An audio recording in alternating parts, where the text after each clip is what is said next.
عليكم ورحمة الله وبركاته.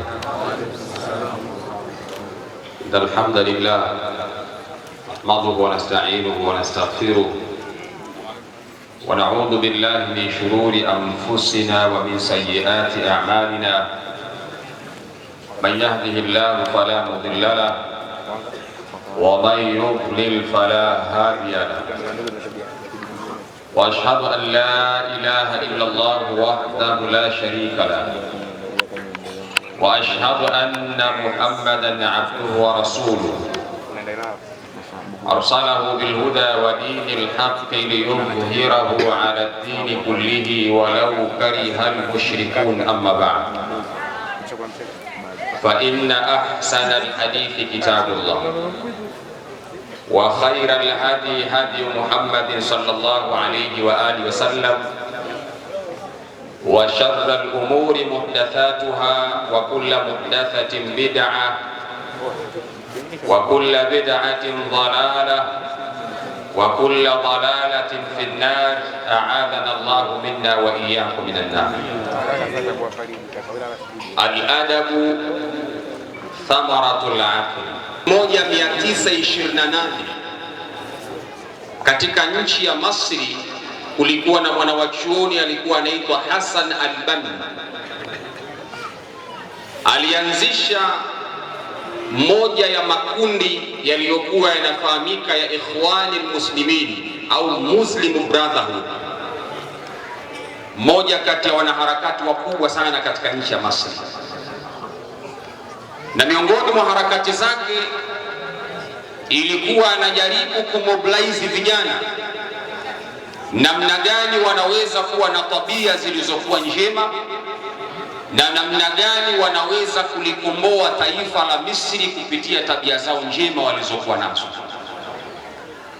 Alizungumza maneno yafuatayo, akasema: al-umamu tanhadhu bisawaidi shababiha wa akhlaqihim, mataifa huinuka kwa nguvu ya vijana wake na maadili ya wale vijana wake waliokuwa nayo, ndio mataifa yananyanyuka. Mafuhumu mukhalafa ni kwamba kuna mtu anaongea ananikata napo.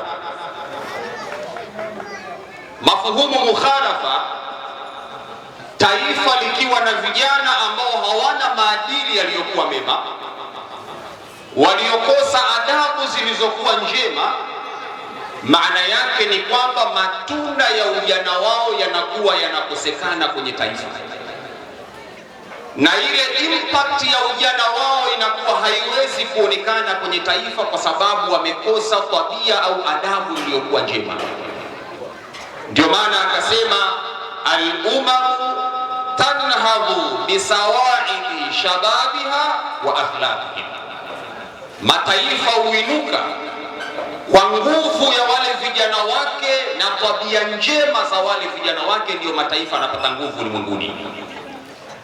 Hassan al-Banna akaja akaongea tena akasema: mushkilatun kullu ummatin bishababiha, akasema matatizo ya jamii yoyote, mushkilatun fi kulli ummatin fi shababiha, matatizo yanayopatikana kwenye jamii yoyote yanatokana na wale vijana wake.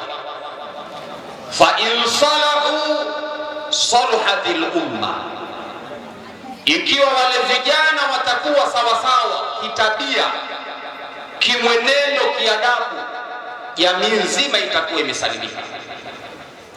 Lakini wale vijana wakiwa wameharibika, maana yake jamii itakuwa imeharibika.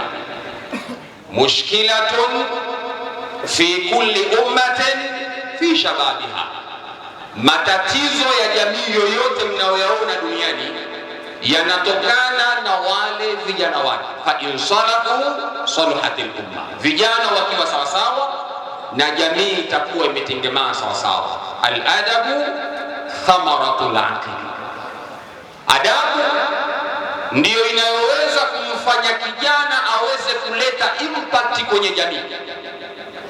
Ndugu zangu, Bwana Mtume Muhammad sallallahu alayhi wa alihi wasallam, nimalize maneno yangu niyafunge nikae chini.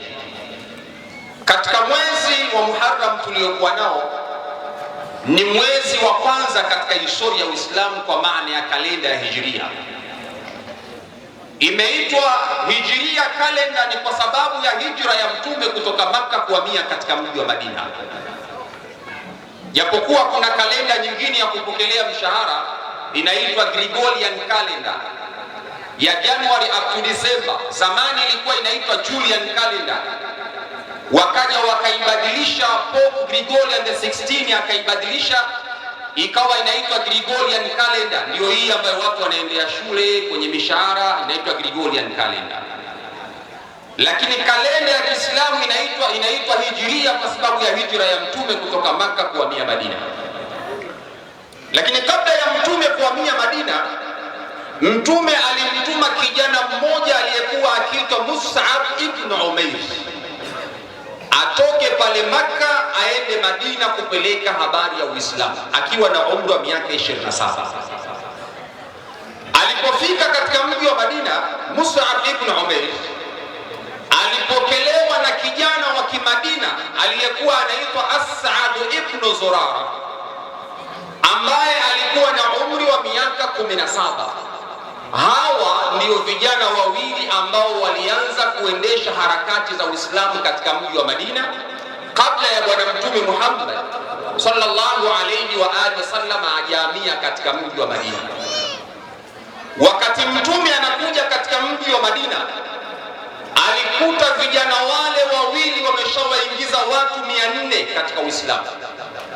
Na ndio maana ukisoma katika historia, vita ya kwanza Waislamu wanapigana vita ya Badri, Waislamu walikuwa wachache sana, na Mwenyezi Mungu anasema wala qad nasrakumullahu bibadrin wa antum adilla, kwa hakika tuliwanusuru, tuliwaondoa nyinyi katika msukosuko wa kuangamia hali ya kuwa mlikuwa wanyonge na wachache sana, lakini kwa nusura ya Allah subhanahu wa ta'ala Mwenyezi Mungu akawanusuru.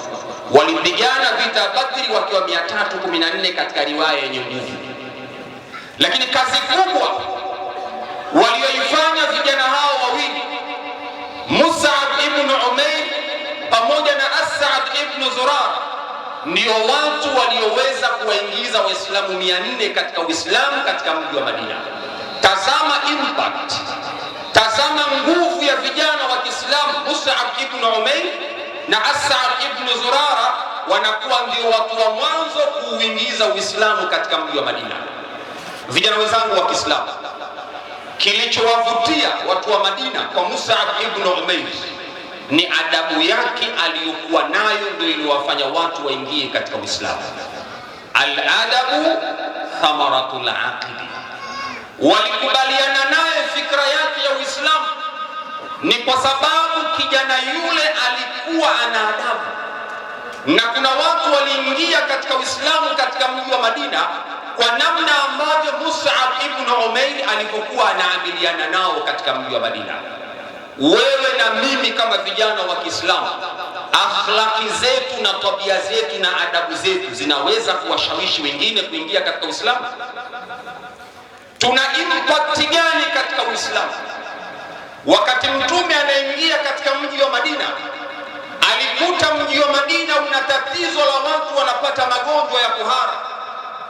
Alimuita kijana mmoja alikuwa akiitwa Ubaydillah ibn al-Jarrah akiwa na miaka 21, akamwambia njoo, nenda kafanye utafiti, kwa nini watu wanapata magonjwa ya tumbo. Ubaydillah akaenda akafanya utafiti, akagundua maji wanayokunywa yametuama mahala pamoja. Akaja kumshauri Mtume, akamwambia tuchimbe visima katika milima ili watu wapate maji yanayotiririka, wasipate magonjwa ya kuhara. Utafiti huu na ugunduzi huu ulifanywa na kijana wa Kiislamu aliyekuwa anaitwa Ubaydillah ibn al-Jarrah. Wewe kama kijana wa Kiislamu una impact gani katika Uislamu? Mtume akampa jina, akamuita muhandisul miyah, akamuita injinia wa maji, kwa sababu ndiyo mtu wa mwanzo aliyefanya utafiti. Mpaka leo naona Madina ina maji safi na salama kwa sababu ya Ubaydillah ibn Jarrah. Wewe una impact gani kwenye maisha yako? Siku moja niliwahi kuambia Abu Zakaria al-Imam an-Nawawi ameandika vitabu takriban 50, na yeye wanawachuoni wengi wanasema ameishi miaka 45, wengi wanasema ameishi miaka 45. Ameandika vitabu vingi sana. Ameandika kitabu ambacho tunasoma wote madrasa ibtidaiya 40 an-Nawawiyya, tunakisoma cha al-Imam an-Nawawi. Ameandika kitabu kinaitwa Tahdhibul Asma'i wal Lughat. Ameandika kitabu kinaitwa Al-Adhkar. Ameandika kitabu cha mwisho kwenye fiqh kinaitwa Minhaj. Ni vitabu ameviandika al-Imam Abu Zakaria al-Imam an-Nawawi akiwa ni kijana mdogo, analeta impact kwenye jamii. Wewe na mimi kama vijana wa Kiislamu tunaleta impact gani katika jamii? Itokee leo mtume anakuja ghafla, kijana wa Kiislamu, mtume akuombe simu yako, unaweza ukampa mtume simu yako akague kwenye garari? Au kuna video za pilau, au kuna application za betting, vijana mna beti kwenye simu? Kuna majambo gani kwenye simu zenu? Mnaweza kumpa mtume simu ashike akague kwenye mafaili akazame? Al-adabu thamaratul aqili, adabu ndiyo matunda ya akili. Ukiwa na akili iliyokuwa sawasawa wa kijana wa Kiislamu, kwa vyovyote utakuwa na adabu iliyokuwa njema, na ukiwa na adabu iliyokuwa njema akili yako itakuwa salama. Wa ila huna atawaqaf. Wassalamu alaykum wa rahmatullahi wa barakatuh. Wa alaykum assalam wa rahmatullahi wa barakatuh. Huyo ndio imamu wa Mtambani ambaye